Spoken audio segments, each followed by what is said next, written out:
حضرت امیر محمد اکرم آوان مد ذلہ العالی دارالعرفان منارہ ضلع چکوال میں سالہ سال سے قرآن و حدیث کے اوپر خطابات کر رہے ہیں اور سلسلہ نقشبندیہ اویسیہ کے مطابق لوگوں کو ذکر الہی کی تربیت دے رہے ہیں۔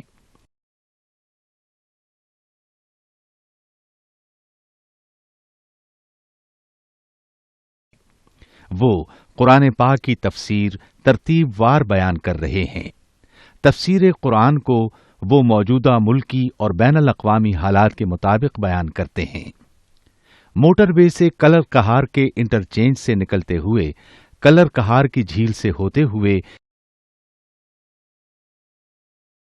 میانی، بوچھال اور نورپور سے گزرتے ہوئے دارالعرفان منارہ پہنچ سکتے ہیں۔ حضرت امیر محمد اکرم آوان نے بچیوں اور بچوں کی دینی اور دنیاوی تعلیم کے لیے سقارہ اکیڈمی کے نام سے ایک درسگاہ بھی قائم کی ہے۔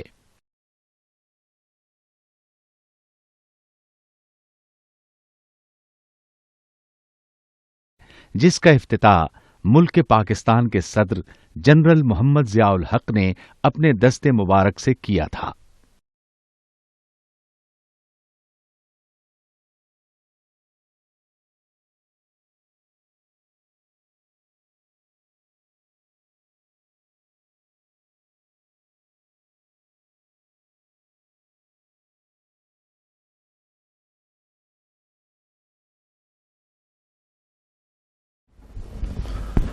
الحمد للہ رب العالمین والصلاة والسلام علی حبیبہ محمد وآلہ وصحبہ اجمعین۔ اعوذ باللہ من الشیطان الرجیم، بسم اللہ الرحمن الرحیم۔ وَإِذَا سَأَلَكَ عِبَادِي عَنِّي فَإِنِّي قَرِيبٌ أُجِيبُ دَعْوَةَ الدَّاعِ إِذَا دَعَانِ فَلْيَسْتَجِيبُوا لِي وَلْيُؤْمِنُوا بِي لَعَلَّهُمْ يَرْشُدُونَ۔ اللهم سبحانك لا علم لنا إلا ما علمتنا إنك أنت العليم الحكيم۔ مولاي صل وسلم دائما أبدا على حبيبك من زانت به الأسر۔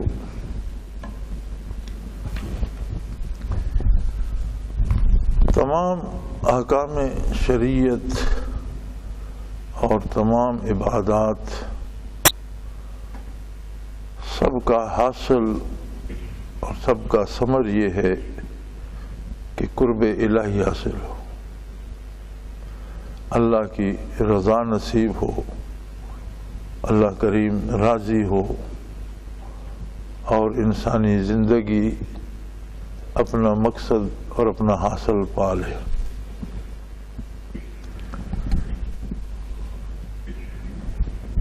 قرآن حکیم میں ہے وَمَا خَلَقْتُ الْجِنَّ وَالْإِنسَ إِلَّا لِيَعْبُدُونَ۔ میں نے جنوں کو انسانوں کو اس لیے پیدا کیا ہے کہ وہ مجھے پہچانیں۔ یعبدون کے نیچے مفسرین نے جو ترجمہ یہاں فرمایا وہ ہے لیعرفون۔ وما خلقت الجن والانس الا لیعبدون اے لیعرفون۔ ترجمہ یہ کیا ہے کہ وہ مجھے پہچانے، میری عظمت کو پہچانے، میری جلالت کو پہچانے اور کوئی میرے جاننے والا ہو۔ حدیث قدسی میں ہے، ارشاد باری تعالی ہے کنت کنزا مخفیا۔ میری ذات جو کائنات کی خالق بھی ہے، مالک بھی ہے، کائنات کی پالنے والی بھی ہے، اس میں ملائکہ بھی تھے جو اللہ کی مخلوق تھے، نوری مخلوق بھی تھی، جن بھی پیدا فرمائے، پھر بعد میں انسان بھی پیدا فرمائے۔ تو جنوں اور انسانوں کو باقی ساری مخلوق کے بعد پیدا فرمایا، نظام کائنات بنا دیا، زمینیں پھیلا دی، آسمان بنا دیے، ان پر فرشتے پیدا کر دیے، بے پناہ مخلوق بنا دی۔ وہ خود جانے اس کی مخلوق کتنی تھی اور اب کتنی ہے، لیکن ساری مخلوق میں یہ استعداد نہیں تھی کہ وہ اللہ کی ذات کو بھی پہچانے. حکم کے پابند تھے. فرشتوں کو جو حکم ملتا تھا وہ کرتے تھے، لیکن اللہ کا حکم اللہ کی طرف سے القاء ہو جاتا تھا. اللہ کا حکم کوئی لانے والے نہ کارندے ہوتے تھے، نہ اللہ کسی کے روبرو ہوتا تھا، نہ کوئی اللہ کو دیکھتا تھا، بلکہ کلام الہی جو القاء ہوتی ہے یا وحی ہوتی ہے یا جس طرح بھی، تو اسے سننے کے لیے بھی کان ضروری نہیں ہوتے، بلکہ وجود کا ہر ذرہ اسے سنتا ہے، سارا وجود کان بن جاتا ہے. تو فرشتے تھے، ملائکہ تھے، حاملین عرش تھے، لیکن سارے حکم کے بندے تھے. حاکم کون ہے اور کیسا ہے یہ ان کا موضوع نہیں تھا، اس کی ان میں مجال اور جرأت ہی نہیں تھی. کنتو کنزن مخفیا، میں ایسے چھپا ہوا تھا اپنی مخلوق سے جیسے کوئی خزانہ چھپا دیا جاتا ہے. کسی کو خبر ہی نہیں ہوتی کہ اس کا راستہ کدھر ہے، اس میں سرمایہ کتنا پڑا ہے، اسے حاصل کیسے کیا جا سکے. کسی کو کوئی جیسے چھپا ہوا خزانہ ہوتا ہے. فَأَحْبَبْتُ أَنْ أُعْرَفَ، پھر مجھے یہ بات پسند آئی، کوئی میرا جاننے والا بھی ہونا چاہیے. میری مخلوق میں کوئی ایسا بھی ہو جو مجھے جانے، مجھے سمجھے، مجھے پہچانے، اور پھر میری عظمت کا، میرے جمال کا، میری قدرت کا وہ اتنا شیدا ہو کہ میرے لیے پاگل ہو جائے، مجھے چاہنے لگ جائے، میرا قرب تلاش کرے، مجھ تک واسطے، وسیلے، ذرائع، طریقے تلاش کرے کہ کسی طرح میں اللہ کے روبرو جاؤں، میں اس مالک کو دیکھوں جس نے یہ ساری کائنات پال رکھی ہے، دنیا بنائی ہے، آخرت بنائی ہے، جنت و دوزخ بنائی ہے، زمین آسمان بنائے ہیں، دریا پہاڑ بنائے. وہ کون ہے، کیسا ہے، کہاں ہے؟ ان سوالوں کا جواب تلاش کرنے کے لیے فخلقت الخلق، میں نے اس مخلوق کو، انسان کو پیدا فرما دیا. اور پہلا انسان جو زمین پر بھیجا وہ اللہ کو جانتا تھا، اللہ کو پہچانتا تھا، اللہ کی ذات سے واقف تھا، اللہ کی صفات سے واقف تھا، اور پہلا انسان ہی اللہ کا نبی تھا. جو پہلا انسان زمین پہ اتارا وہ خود اس کا نبی تھا. نور نبوت وہ آئینہ ہے یا وہ ذریعہ ہے جس میں جمال الہی کو بھی دیکھا جا سکتا ہے اور کلام الہی بھی سنی جا سکتی. وَكَلَّمَهُ رَبُّهُ تَكْلِيمًا، اللہ نے اس سے ایسے کلام کیا جیسے کلام کرنے کا حق ہوتا ہے، پورا پورا جس طرح ہم کلام ہوا جاتا ہے اس طرح ہم کلام. اب یہ منصب تو صرف اور صرف انبیاء علیہ السلام کے حصے میں آیا. اور یہ یاد رہے کہ اس بات پہ اتفاق ہے علماء حق کا کہ جنوں میں کوئی نبی نہیں ہوا. انسانوں سے پہلے زمین پر جنات آباد تھے. جب وہ بگڑتے تھے تو آسمان سے فرشتے آتے، کسی کو اللہ کے حکم سے سزا دیتے، قتل کرتے، قید کرتے، کسی کو محض مار پڑتی، جس طرح اللہ کا حکم ہوتا انہیں سیدھا کر کے ان میں کوئی جو نیک ہوتا اسے حکمران بنا کے چلے جاتے. پھر آہستہ آہستہ بگاڑ آ جاتا تو پھر یہی طریقہ دہرایا جاتا. بلکہ ابلیس کے بارے بھی یہ لکھا گیا کہ جب یہ فرشتوں میں اسے بھی ایک اہم مرتبہ حاصل تھا تو چونکہ یہ خود جنوں میں سے تھا تو اللہ کریم اس کی سربراہی میں فرشتے دیتے اور یہ آ کے اصلاح کا عمل کرتا. زراہ تفاخر بفوج ملک، گہے بر زمیں بود گہ بر فلک، کہ بڑے فخریہ انداز میں فرشتوں کی فوج لی ہوئے کبھی زمین پہ آتا، کبھی آسمانوں پہ چلا جاتا. تو یہ سلسلہ چلتا رہا، حتیٰ کہ پھر جنوں سے زمین خالی کرا لی گئی اور انہیں بلند پہاڑوں کی طرف دھکیل دیا گیا. حکم ہوا انہیں کہ چھوڑ دو زمین اور چلے جاؤ بلند پہاڑوں میں. تو اب بھی جو طاقتور قبائل ہیں جنوں کے، وہ بلند پہاڑوں میں پائے جاتے ہیں. یہاں ہمیں جو تنگ کرتے رہتے یہ تو کوئی کمین یہ فالتو قسم کے ہیں، تو ہم میں تو اتنی سکت بھی نہیں کہ ان کو فیس کر سکے. تو آپ اگر کبھی شمالی علاقہ جات کے گلگت چترال ادھر کے یا آزاد کشمیر کی شمالی علاقہ جات، شاید کچھ لوگ یہاں ہوں بھی بیٹھے، ان کو دیکھیں تو ہر ایک کو ایک پرابلم ہر گھر کو بنی ہوتی ہے، چونکہ وہاں بڑے طاقتور جنات ہیں.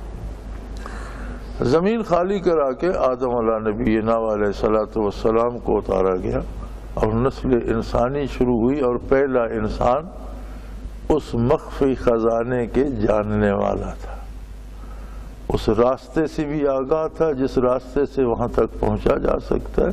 اور وہ خزانہ کیا ہے، اللہ کون ہے اور اللہ کیسا ہے، اس کی ذات کیسی ہے، اس کی صفات کیسی ہیں، یہی معرفت الہی ہے. اور اس ساری بات کو اللہ کا نبی جانتا تھا. آگے اس نے ایک بڑا خوبصورت سا امتحان بنا دیا، انسان کو مادی وجود دیا جو مادی لذتوں سے آشنا ہوتا ہے. اس نے دنیا بنائی اور اس کی قدرت کا عجیب کرشمہ ہے. یہ وہی ہے جس نے اتنی نازک، حساس اور سینسٹیو دنیا بنا دی. انسان کی سمجھ سے آج بھی بالا تر ہے ساری سائنسی ترقی کے باوجود. ایک گھاس کا تنکا اگانا پڑے تو سائنس مجبور ہے آج بھی اسے زمین سے اگانے پر کوئی مشین نہیں بنا سکتی. ایک مچھر یا مکھی کا پر ٹوٹ جائے آرٹیفیشل بن سکتا ہے، ویسا نہیں بن سکتا جیسا قدرت نے بنایا تھا کہ اس میں وہ خصوصیات ہوں اور ویسا بن جائے. اللہ کی تخلیق آج بھی الگ ہے، اور مخلوق ساری ترقی کے باوجود جو چیز بناتی ہے وہ آج بھی الگ ہے. تو یوں نسل انسانی کا سلسلہ چلتا رہا. یہ بچپن تھا انسان کا، پھر جوں جوں وہ بڑھا، تعداد بھی بڑھی، شعور بھی بڑھا، عقلیں بھی بڑھیں، ضرورتیں بھی بڑھیں. اسی طرح پے در پے انبیاء مبعوث ہوتے رہے. اور ایک بات کہ اللہ کی ذات اور صفات، آخرت، ملائکہ، ضروریات دین، تمام نبیوں میں ایک ہی بات ہے اور سب ایک بات پہ متفق ہیں. احکام شریعت میں حسب استعداد اختلاف رہا. حالات کے مطابق جتنا لوگوں میں شعور تھا، جتنے لوگوں میں استعداد تھی، جتنے لوگ معرفت کے حامل تھے، اس کے مطابق مختلف شریعتوں میں احکام مختلف تھے. تاکہ انسانیت بالغ ہو گئی، اپنے کمال کو پہنچ گئی، اللہ نے وہ رسول صلی اللہ علیہ وسلم مبعوث فرمایا جو بیک وقت ساری انسانیت کے لیے اللہ کا رسول. اور یہ بہت بڑی بات ہے. ہر نبی نے اصلاح فرمائی، لیکن جہاں مبعوث ہوا اس علاقے کی، اس قوم کی، ان لوگوں کی، ان کے جو حالات تھے، ان کے جو موسم تھے، ان کے جو مزاج تھے، ان کی جو ضروریات تھیں، اور وہ جو عہد تھا اس کے مطابق. آج سائنس کو فخر ہے کہ گلوبل ولیج بن گیا. گلوبل ولیج تو اس دن بن گیا تھا جس دن محمد الرسول اللہ نے اعلان فرمایا ایھا الناس انی رسول اللہ علیکم جمیعا، اے اولاد آدم میں تم سب کے لیے اللہ کا رسول ہوں. تو گلوبل ولیج تو اس دن بن گیا کہ ساری دنیا، ساری کائنات، علاقے مختلف ہیں، ان کے موسم مختلف ہیں، حتیٰ کہ دن رات کا فرق ہے، ایک جگہ دن ہوتا ہے، دوسری جگہ رات ہوتی ہے، موسموں کا فرق ہے، مزاجوں کا فرق ہے، غذاؤں کا فرق ہے، عادات کا فرق ہے، طبیعتوں کا فرق ہے، علم کا فرق ہے، فکر کا فرق ہے، قد کاٹ کا فرق ہے، رنگوں کا فرق ہے۔ کون سا اختلاف ہے جو نسل انسانی میں نہیں؟ تو جب رسول ساری انسانیت کے لیے اللہ نے مبعوث فرمایا صلی اللہ علیہ وسلم، تو اس کا مطلب یہ ہے کہ اللہ نے اسے ایسا نظام عطا فرمایا جو بیک وقت ساری انسانیت کے لیے آسان اور قابل عمل ہے، اور زندگی کے سارے راستوں سے آسان راستہ ہے، جینے کے تمام راستوں سے آسان اور قابل عمل ہے۔ اس کے بعد انسان کو ضرورت ہوتی ہے ایک نظام کی، جہاں مل جل کر رہتا ہے وہاں کچھ حدود و قیود ہوتی ہیں، کچھ اس کے حقوق ہوتے ہیں، کچھ اس کے فرائض ہوتے ہیں۔ تو بیک وقت ساری مخلوق کے لیے قواعد و ضوابط وضع کرنا، اور ایسے وضع کرنا کہ اہل مشرق کو بھی راس ہوں، اہل مغرب کو بھی راس ہوں، شمال و جنوب میں رہنے والوں کو راس ہوں، زبانیں مختلف ہوں، رنگ مختلف ہو، فکر مختلف ہو، استعداد مختلف ہو، لیکن ان اصولوں پر ہر کوئی عمل کر سکے اور وہ سب سے آسان بھی ہوں، قابل عمل بھی ہوں، اور سب کے لیے مفید بھی ہوں۔ اب یہ وہی بنا سکتا تھا جس نے مخلوق بنائی۔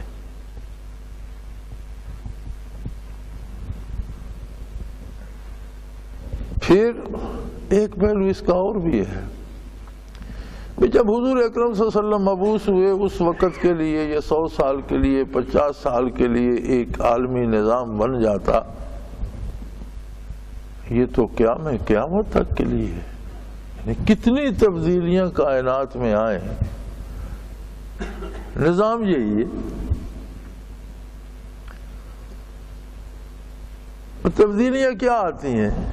اسلام کی بنیاد اس بات پر ہے کہ تبدیلیاں کیا آئی ہیں اس زمانے سے اس زمانے تک۔ انسان پیدا ہوتا ہے، انسان مرتا ہے، انسان بیمار ہوتا ہے، انسان صحت مند ہوتا ہے، انسان کو بھوک لگتی ہے، انسان کو نیند آتی ہے، ساری ضرورتیں انسان کی وہی ہیں، کوئی ضرورت بدلی ہے؟ تکمیل کے ذرائع بدلے ہیں۔ چولہا جلا کر کھانا پکاتا تھا، اب اس نے مشین کے ذریعے پکی پکائی روٹی لے لی، اس کی بھوک تو نہیں بدلی۔ یعنی ضرورت کی تکمیل کے ذرائع بدلے ہیں۔ ذرائع پر اسلام نے قدغن کوئی نہیں لگائی۔ ایک زمانے میں لوگ پیدل حج کرتے تھے، اونٹ پہ حج کرتے تھے، گھوڑے پہ حج کرتے تھے، آج جہاز پہ جاتے ہیں۔ ذرائع میں اس نے کوئی منع نہیں فرمایا، ہر جائز ذریعہ آپ اختیار کر سکتے۔ آگے بھی جو تبدیلیاں قیامت تک آئیں گی تو ذرائع میں آئیں گی، انسانی حالات نہیں بدلے کہ اس کا توالد و تناسل بدل جائے، یا اس کا مرنا جینا بدل جائے، یا اس کی بھوک اور پیاس بدل جائے، یا گرمی سردی کو محسوس کرنا بدل جائے۔ تو ایسا خوبصورت، ایسا جامع، ایسا مکمل ترین نظام حیات عطا فرمایا کہ جو سب سے آسان راستہ ہے جینے کا۔ اور مزے کی بات یہ ہے کہ اسی آسان زندگی کو اپنی معرفت کا سبب بنا لیا کہ تم مزے سے جیو، جس طرح میرا نبی صلی اللہ علیہ وسلم تمہیں حکم دیتا ہے اس طرح کرو، جس بات سے روکتا ہے رک جاؤ، تو یہ تمہیں میرا جمال جہاں آرا دکھانے کا سبب بن جائے گا۔ اب اس کے بعد جو عبادات ہیں یہ تو مزید انعام ہے جسے ہم بوجھ سمجھے بیٹھے ہیں۔ یعنی دین پر اصل عمل تو عملی زندگی میں جو کچھ ہم کرتے ہیں وہ ہے۔ نماز، روزہ، حج و زکوٰۃ یا جو عبادات جتنی ہیں یہ اس پر مزید انعام ہے کہ چونکہ تم میرے نبی کی اطاعت کرتے ہو، تم میرے حکم کی اطاعت کرتے ہو، تو آؤ مجھ سے روبرو تم بھی بات کر لو۔ یعنی جس اللہ کا نشان نہیں ملتا تھا، جو فلسفیوں سے حل نہ ہوا، اور نکتہ وروں سے کھل نہ سکا، وہ راز کملی والے نے بتلا دیا چند اشاروں۔ دنیا کے دانا موجود تھے، دانشور موجود تھے، شاعر موجود تھے، فلاسفی موجود تھے، مورخ موجود تھے، کون سا فن تھا جو نہیں موجود تھا؟ لیکن کوئی اللہ کو نہیں جانتا تھا۔ ایک جملے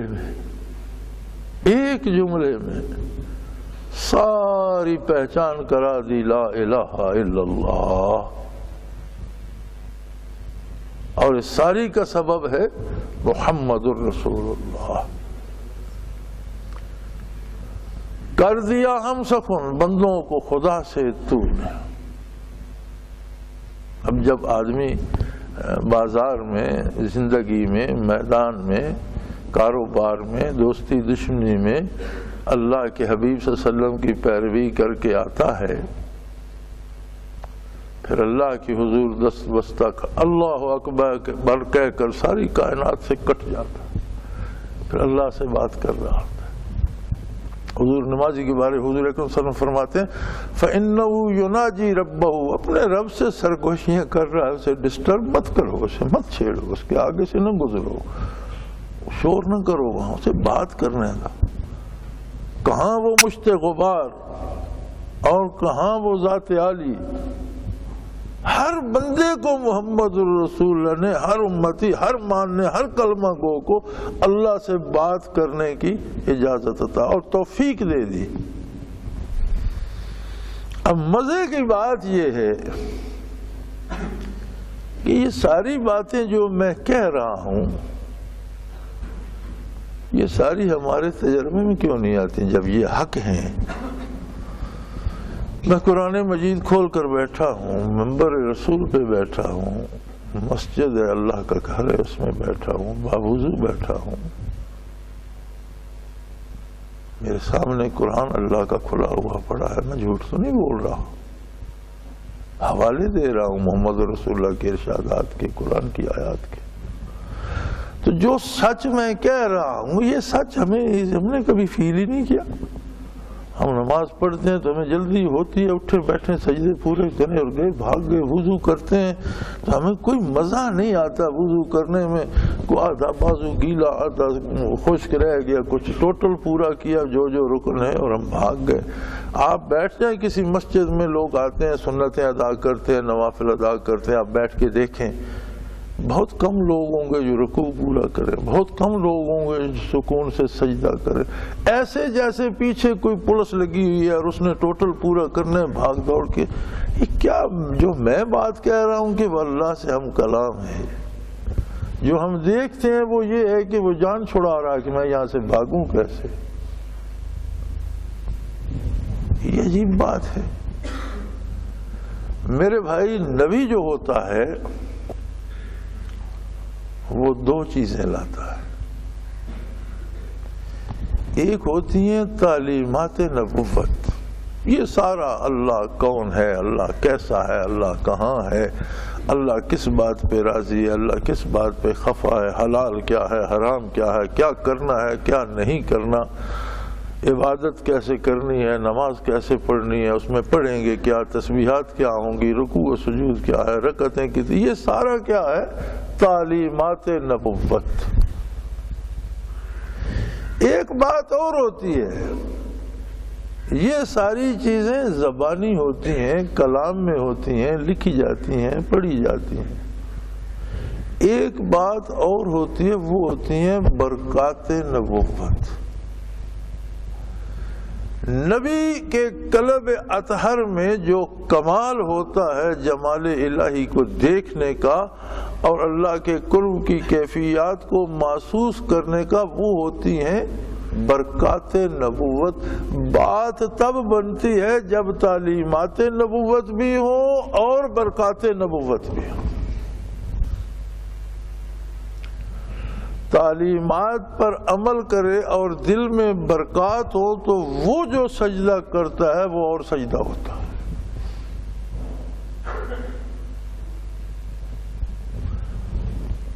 امام ابو حنیفہ رحمۃ اللہ تعالی علیہ کے وصال کے بعد ان کے پڑوس میں ایک رئیس آدمی رہتا تھا، تو اس کا 5ویں 6ٹھی 7ویں پڑھنے والا بچہ تھا،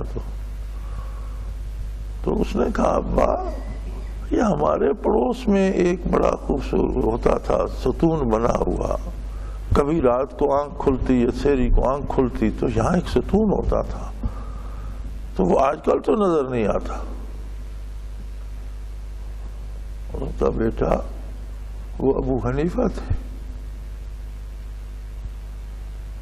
کہ جو رات کو کھڑے ہوتے تو فجر ہو جاتی، اب وہ اس دنیا میں نہیں رہے۔ یہ عجیب بات ہے، ایسے لوگ سیدنا عثمان رضی اللہ تعالیٰ عنہ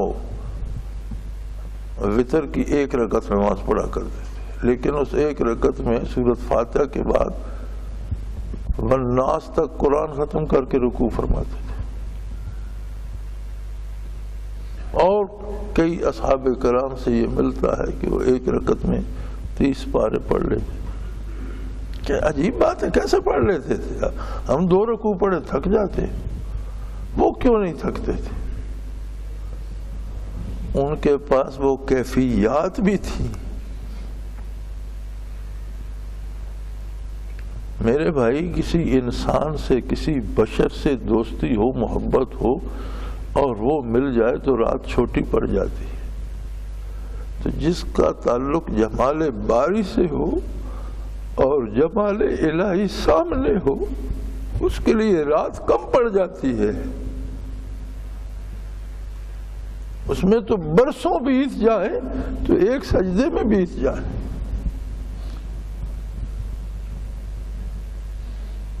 زمین پہ سر رکھے اور اسے محسوس ہو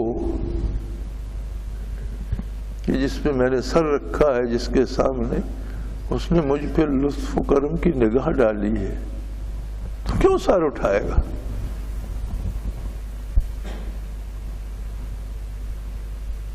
ہم اس بات میں پھنس گئے ہیں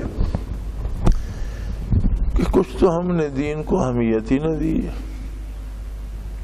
دوسرے کچھ لوگ ایسے تھے جنہوں نے دین کو ذریعہ معاش بنا لیا، ان کا روزگار ہے، پروفیشن میں اونچ نیچ ہوتی رہتی ہے، پروفیشن کا تقاضا ہوتا ہے کہ مجھے کتنے پیسے ملتے ہیں، اس کے علاوہ پروفیشن کا۔ کل مجھے ایک دوست کہہ رہا تھا، برطانیہ سے آیا ہوا تھا، کہ جی مجھے برطانیہ میں بھی جاب ملتی ہے اور آسٹریلیا میں بھی ایک جاب آفر ہوئی، میں کہاں جاب کروں؟ میں نے کہا جی جہاں زیادہ پیسے ملتے۔ بھی جاب ثواب کے لیے تو تم نے نہیں کرنی، نہ آخرت کے لیے، پیسہ کمانے کے لیے کرنی ہے، جہاں زیادہ پیسہ ملتا ہے وہاں جاب کرو۔ تو جب دین ذریعہ معاش بن جائے تو پھر وہی دین ہوگا جس بات سے زیادہ پیسہ ملتا ہے، پھر دین تو نہ رہا۔ کچھ لوگ ویسے غافل ہو گئے، اور جنہوں نے کوشش کی انہوں نے تعلیمات کو غنیمت سمجھا، برکات نبوت کو حاصل نہ کیا۔ اس لیے ہمیں عبادات بوجھ لگتی ہیں اور ہم جان چھڑاتے ہیں۔ برکات نبوت وہ ہیں جو نبی صلی اللہ علیہ وسلم کی ایک نگاہ سے ایک نو مسلم کو شرف صحابیت عطا کر کے، ابھی کلمہ پڑھا، ایک نگاہ پڑی حضور اقدس پر، یا آپ صلی اللہ علیہ وسلم کی نگاہ پڑی، وہ صحابی ہو گیا۔ اب صحابی محض ایک اصطلاح نہیں ہے، صحابی کا مفہوم ہے کہ تمام خلوص میں، دیانت میں، امانت میں، تعلق باللہ میں، عبادت، ریاضت، ہر کام میں باقی غیر صحابہ سے افضل ترین آدمی۔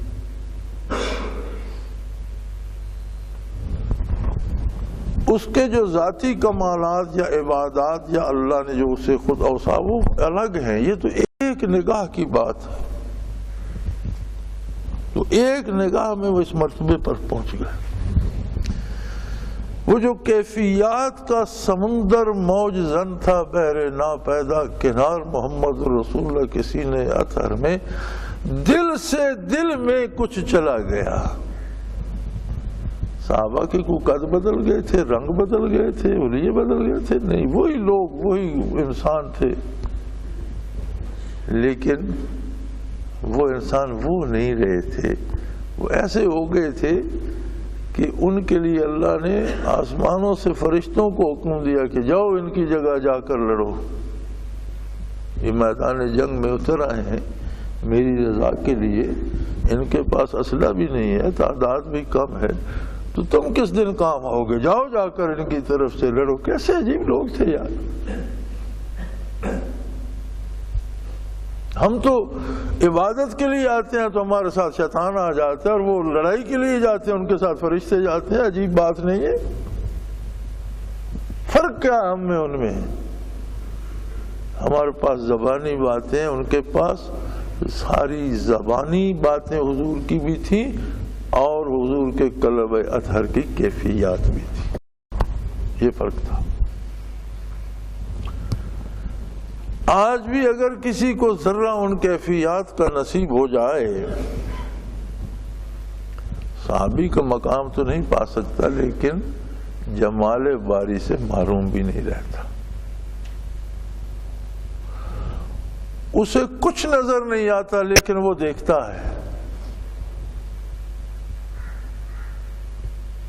نبی کریم صلی اللہ علیہ وسلم نے فرمایا ان تعبد اللہ کأنک تراہ، اللہ کی عبادت کا مزہ یہ ہے کہ اللہ رو برو ہو۔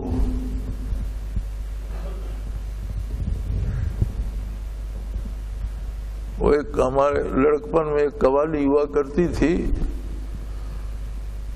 پردے سے نکلو پردہ نشیں، تیرے در پہ پڑے گھستے ہیں جبیں، تو سامنے ہو میں سجدہ کروں تب لطف ہے سجدہ کرنے کا، تو اور کہیں میں اور کہیں تیرے نام کا سجدہ کون کرے؟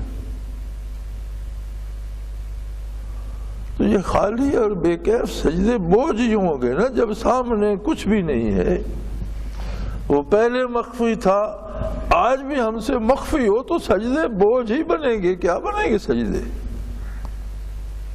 تو سامنے ہو میں سجدہ کروں تب لطف ہے سجدہ کرنے کا، تو اور کہیں میں اور کہیں تیرے نام کے سجدے کون کرے؟ تو بات لمبی ہو گئی، بات ہی ایسی تھی۔ آیہ کریمہ میں ارشاد ہوتا ہے کہ میرے حبیب جب تیری اطاعت کریں گے جو بندے اپنے اعمال کو تیری اطاعت میں ڈھالیں گے، تیرے حکم پر تیرے بتائے ہوئے طریقے پر عبادات کریں گے، اور انہیں میں نظر نہیں آؤں گا، مجھے پا نہیں سکیں گے، تو سوال تو پیدا ہوگا وَإِذَا سَأَلَكَ عِبَادِي عَنِّي، وہ پھر میرے بارے پوچھیں گے کہ آقا ہمارا رب کہاں ہے، کیسا ہے؟ ہم نے آپ کی اطاعت بھی کی، ہم نے سجدے بھی کیے، ہم نے روزے بھی رکھے، لیکن ہمارے لیے تو ابھی تک وہی مخفی خزانہ ہے جو مخلوق کے پیدا ہونے سے پہلے تھا۔ اذا سالک عبادی انی، میرے حبیب انہیں کہہ دو انی قریب، یہ جو تمہارے دل کی دھڑکن ہے نا، میں اس سے بھی تمہارے قریب ہوں، میں تمہاری شارک سے بھی تمہارے قریب ہوں۔ نحن اقرب الیہ من حبل الورید، تمہارے سب سے زیادہ قریب میں ہوں۔ ایک بات، دوسری بات یہ بھی انہیں کہہ دے، فرما دیجئے انہیں اجیب دعوت الداع اذا دعان، تم جب بھی مجھ سے کوئی بات مانگتے ہو میں وہ قبول کرتا ہوں، تمہاری دعا کبھی رد نہیں کرتا، تمہارے سب سے زیادہ قریب ہوں۔ تم الفاظ زبان سے ادا نہ کرو، تمہارے دل میں آئے، تمہارے دماغ میں آئے، مجھے پتا ہوتا ہے میں ان الفاظ سے بھی تمہارے قریب تر ہوں، تمہاری سوچوں سے قریب ہوں، پھر میں اتنا قریب ہوں کہ تمہاری ہر بات مانتا ہوں۔ نبی علیہ السلام نے فرمایا کہ مومن کی دعا کبھی رد نہیں ہوتی، قبولیت کے انداز اپنے ہیں، کبھی تو جو وہ مانگتا ہے وہی دے دیتا ہے، کبھی یہ ہوتا ہے کہ جو وہ مانگتا ہے دیتا وہی ہے لیکن اس میں تھوڑا سا وقفہ آ جاتا ہے، وہ بہتر جانتا ہے کہ کون سی چیز سے کب، جس طرح ماں بچے کو پالتی ہے، وہ چاہتی ہے جو یہ مانگے میں اسے دے دوں، لیکن کبھی وہ کہتی ہے کہ یہ تھوڑی دیر بعد چاہیے. کبھی یہ ہوتا ہے کہ جو ہم مانگ رہے ہوتے ہیں ہم نہیں جانتے لیکن وہ ہمارے لیے نقصان دہ ہوتا ہے. جیسے بچہ چاقو مانگ رہا ہوتا ہے تو ماں چاقو کی بجائے کوئی اور خوشنما چیز دے دیتی ہے. اللہ کریم اس دعا کو رد نہیں کرتے، اس کے بدلے ہمیں بہتر چیز دے دیتے. پھر فرمایا اگر کچھ بھی نہ ملے دنیا میں اسے تو اللہ اسے اپنے خزانے خاص میں رکھتا ہے جس کی فرشتوں کو بھی خبر نہیں. حضور فرماتے ہیں جب حشر کا میدان ہوگا، اعمال تولے جائیں گے، فرشتے عرض کریں گے بار الہ فلاں ابن فلاں کے اعمال ہم نے تول لیے. اللہ کریم فرمائے گا نہیں، سارے نہیں، اس کے کچھ میرے پاس بھی امانت ہے. بار الہ آپ کے پاس تو ہے، اس نے دنیا میں دعائیں کی تھیں، اس وقت وہ موضوع نہیں تھیں، لیکن میں نے اس کے آخرت کے خزانے میں اپنے پاس جمع کر لی، وہ بھی لے جاؤ. حضور فرماتے ہیں بڑے بڑے مستجاب الدعوات اس دن آرزو کریں گے کہ کاش دنیا میں میری کوئی دعا قبول نہ ہوئی ہوتی، آج میرے ترازو میں آتی. فرمایا دعا کیا کرو. حضور فرماتے ہیں جوتے کا تسمہ ٹوٹ جائے تو اللہ سے دعا کرو اللہ مجھے تسمہ دلا دے. ہر کام کے لیے دعا کرو. تو فرمایا میرے بندوں کو دو باتیں بتا دو میرے حبیب کہ میں تمہارے سب سے زیادہ قریب ہوں اور میں تمہاری ہر خواہش پوری کرتا ہوں، ہر آرزو تمہاری جو ہے اسے قبول کرتا ہوں. لیکن تمہیں اس کا ادراک کیوں نہیں ہوتا؟ فرمایا فَلْيَسْتَجِيبُوا لِي، تمہیں ادراک اس لیے نہیں ہوتا کہ جو باتیں میں کرتا ہوں وہ بھی تو سنو.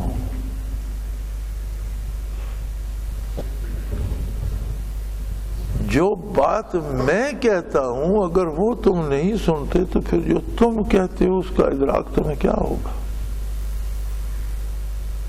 اتنی اس پارے کلام مجید اللہ کی بات ہے نا ساری. ہم ساری عمر پڑھتے رہتے ہیں اللہ نے یہ فرمایا لوگوں کے لیے، اللہ نے اس سے منع کیا لوگوں کو. کبھی قرآن کو اس طرح بیٹھ کر پڑھو کہ ایک میں ہوں، ایک میرا رب ہے اور یہ بات وہ مجھ سے کر رہا ہے. جہاں منع کر رہا ہے مجھے کر رہا ہے، جہاں کرنے کا حکم دے رہا ہے مجھے. ایک دفعہ کائنات کو ہٹا دو درمیان سے.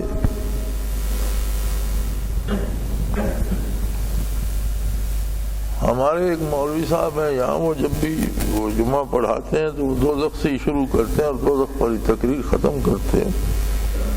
تو ان پڑھوں میں بھی بعض لوگ بڑے اچھی سوچ کے ہوتے ہیں، کاشتکاروں میں اور چرواہوں میں بھی. تو اگلے ایک دو جمعے گزر گئے، انہیں ذمہ نے اٹھ کر کہا، اس نے کہا مولانا یہ اللہ نے صرف دوزخ بنائی ہے یا کوئی اور بھی ہے؟ ہم نے تو سنا ہے کوئی اور جگہ بھی ہے، جنت وغیرہ بھی ہے، اور دوزخ کے لیے اسی گاؤں کے ہم ہی رہ گئے. یار کائنات کافروں سے دنیا بھری پڑی ہے، مولانا کچھ ہمارے ساتھ رعایت بھی برتو. تو یہ باتیں اس لیے ہوتی ہیں کہ ہم قرآن کو، وعید کو، عذاب کو دوسروں پر بانٹتے رہتے ہیں، نافرمانی دوسروں کے کھاتے. قرآن کا یہ حکم ہے مخلوق کے لیے. ارے مخلوق کو چھوڑ، تو جو کر رہا ہے وہ تجھ سے بات کر رہا ہے. انی قریب، میں تیرے قریب ہوں. اجیب دعوت اذا دعان، میں تیری بات قبول کرتا ہوں جب تو مجھے پکارتا ہے. لیکن تو مجھ سے دور ہے، اب اس کا کیا علاج؟ فَلْيَسْتَجِيبُوا لِي، تو بھی تو میری بات قبول کر جو میں فرما رہا ہوں. تو مشت غبار ہے، تو پل پل میرا محتاج ہے، تیرا روح روح میرا محتاج ہے. تو میری بات سنتا ہی نہیں اور مجھے پابند کرتا ہے کہ میں تیری بات نہیں مانتا. تو جو مخلوق ہے، مجبور ہے، بے بس ہے، تو مجھ سے بے نیاز ہے اور مجھے پابند کرتا ہے کہ میں تیری باتوں پہ کان لگائے بیٹھا ہوں. میں تو تیری پھر بھی سنتا ہوں، تیرے لاکھوں نافرمانیوں کے باوجود تجھے صحت دیتا ہوں، کھانا دیتا ہوں، آنکھ دیتا ہوں، نور چشم عطا کرتا ہوں، دماغ دے رکھا ہے، سوچ دے رکھی ہے، فکر دے رکھی ہے، اولاد دے رکھی ہے، دنیا کی نعمتوں سے مالا مال. میں نے کتنی نعمتیں دے رکھی ہیں اور تو ہے کہ میری سنتا ہی نہیں، تیرے پاس فرصت ہی نہیں. اور پھر تو کہتا ہے کہ اللہ کہاں ہے؟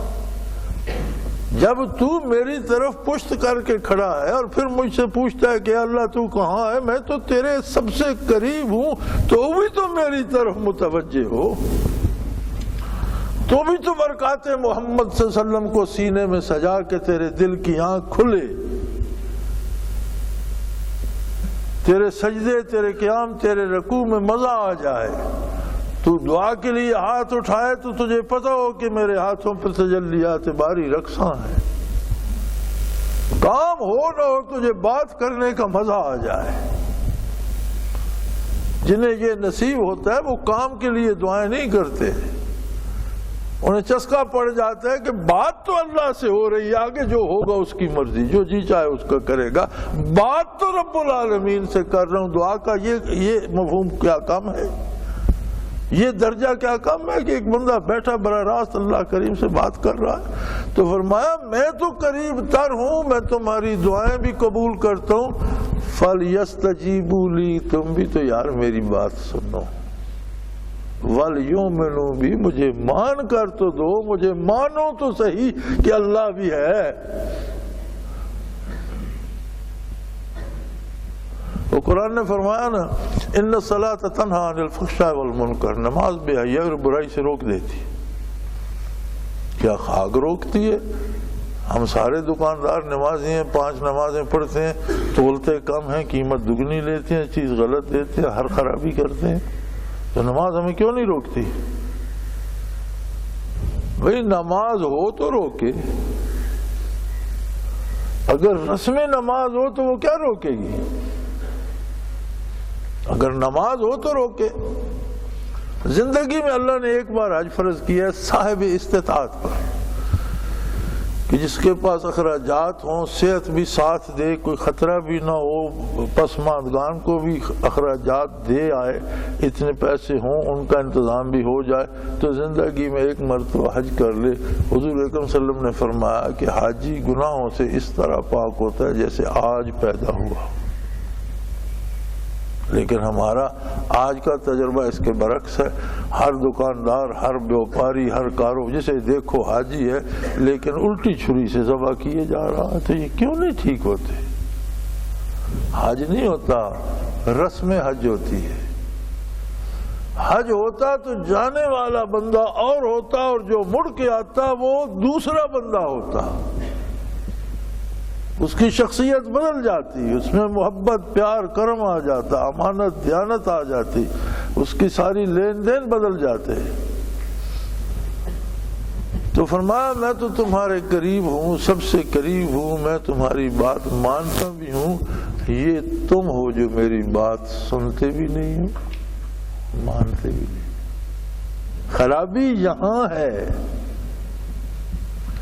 جہاں سے رحمتیں بٹ رہی ہیں، جمال الہی تقسیم ہو رہا ہے، وہاں خرابی نہیں ہے، تم نے اپنا ریسیور خراب کر رکھا ہے۔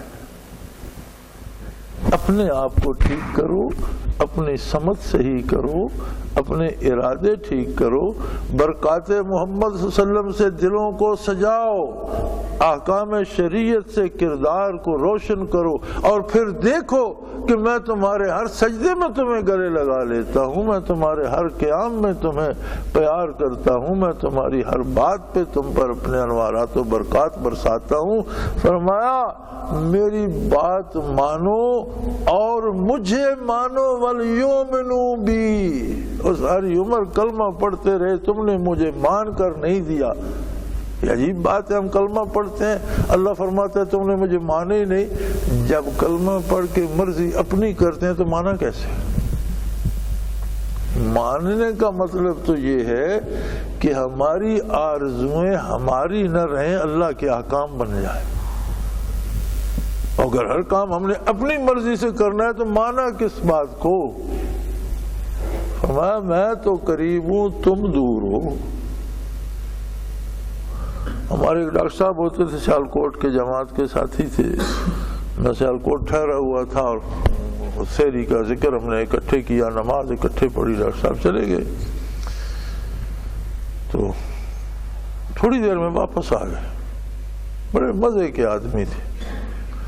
میں نے وہ ایک شخص دیکھا ہے، اس اپنے 3-4 گھنٹے پریکٹس کرتا تھا، لیکن تو بڑا رش ہوتا تھا، اچھا ڈاکٹر تھا، تو جب اذان مؤذن اللہ اکبر کہتا تو آدھی پرچی کسی کی لکھی ہوتی وہیں قلم رکھ دیتے، باقی نماز پڑھ کے آ کے لکھو۔ جیسے ڈاکٹر صاحب ابھی جماعت میں 10 منٹ رہتے ہیں، یہ وہ کہتا میری یہ حیثیت ہے کہ اللہ کے گھر سے بلاوا آئے اور میں کہوں جی میں یہ پرچی لکھ کر آتا ہوں، یہ میری حیثیت ہے، یہ میں کر سکتا ہوں؟ آواز کان میں پڑی، میں نہیں اب لکھ سکتا، اب میں نماز ادا کر کے آ کے لکھوں۔ تو فوراً واپس آ کے مجھے کہتے ہیں جی جب اللہ ہر جگہ موجود ہے، ہر وقت موجود ہے، تو ہمیں تو محسوس نہیں ہوتا، بات کیا ہے؟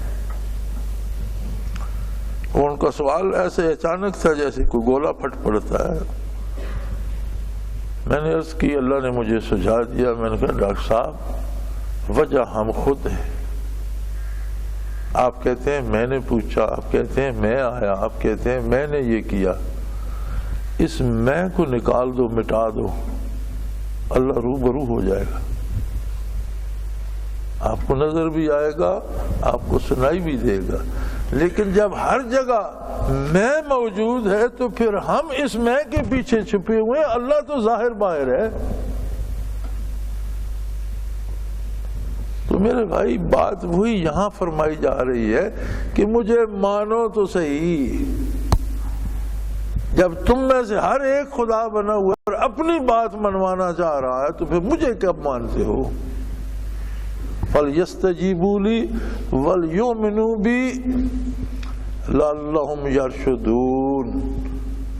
فلاح کا، رشد کا، نیکی کا اور بھلائی کا راستہ صرف یہ ہے، مجھے مانو، میری بات بھی سنو۔ وآخر دعوانا الحمدللہ رب العالمین۔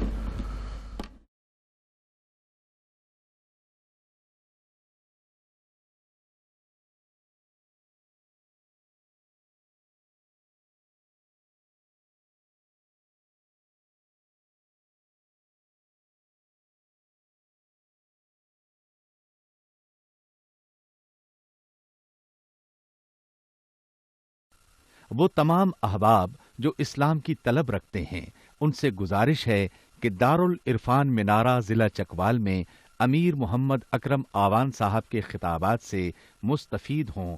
وہ ہر جمعے کو نماز سے پہلے بیان فرماتے ہیں۔ ہر ماہ کی پہلی اتوار کو ماہانہ اجتماع ہوتا ہے جس میں آپ خصوصی خطاب فرماتے ہیں اور پاکستان کے چاروں صوبوں سے احباب اس اجتماع میں شرکت کرتے ہیں۔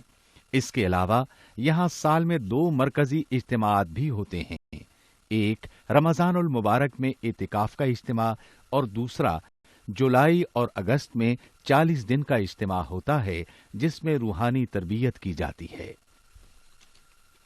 اپنا خون سیماب دے کر اتنا ہم کر جائیں گے، نام آقا کا چمن میں پھر رقم کر جائیں گے۔